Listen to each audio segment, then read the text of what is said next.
My name is François Gautier. I'm a French journalist.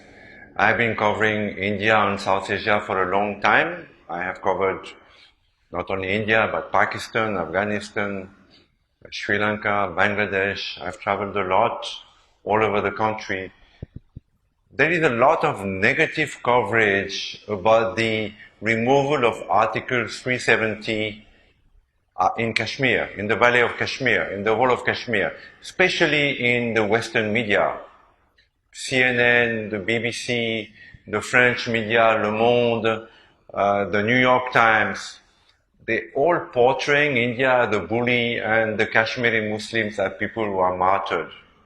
I would like to put the record straight.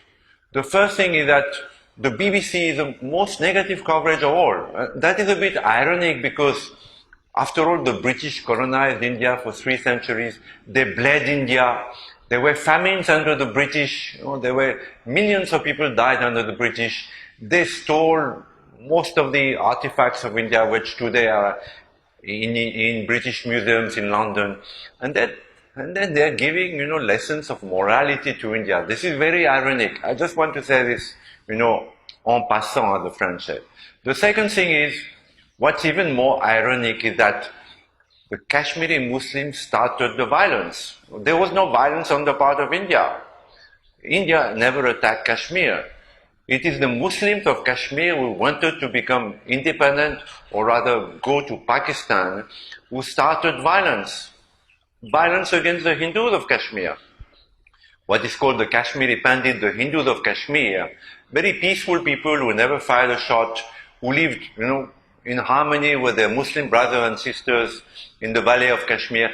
They were chased out by violence. Their leaders were killed. I was there. I was there when it happened in the early 90s. The Hindu leaders of the Kashmiri Pandits were killed, murdered. Their women were raped. Their husbands were strangled with wires or hanged on trees or burnt. And then the Kashmiri Hindus fled Kashmir. 400,000 Hindus fled the Valley of Kashmir because of violence. And the armed violence was started by the Kashmiri Muslims against India, against the Indian army.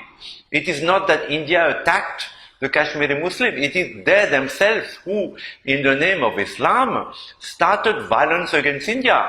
And today they're posing as martyrs. This is completely, humankind is there is so much illogicity, and lie and untruthfulness in humankind. How could Western journalists report that the Kashmiri Muslims are suffering today when they themselves started the violence, when they themselves wanted, in the name of the religion, to separate from India? And Kashmir has been part of India for 10,000 of years. The French went to retain Corsica. Nobody says anything. Yet Corsica is an island. Kashmir is physical part of India. It is one of the most ancient seats of India. Every yogi, every sannyasi, everybody has gone to Kashmir because it's a very sacred place for Hindus. Even today, people go to Amarnath, because there is a very sacred pilgrimage there. So it's a totally wrong coverage, and people like BBC, and I'm sorry, BBC, 99% of the India BBC staff today is Indian and Hindu. How can they report so wrongly? I'm shocked, it's really, I'm flabbergasted, because I have covered Kashmir. And the violence was started by the Kashmiri Muslim, and today they're accusing India of all the crimes. What? The Kashmiri Muslim can come anywhere in India, and Indians can't go to Kashmir. Is that logical? No, you can say that Paris, Paris has got a special status. All the Parisians can go all over France, but none of the rest of France can go to Paris and start a business, buy a house. This is totally wrong. And Mr. Modi did the right thing. He set the wrong right. And the whole world is crying wolf. What's wrong with you guys? What's wrong with you? Namaste.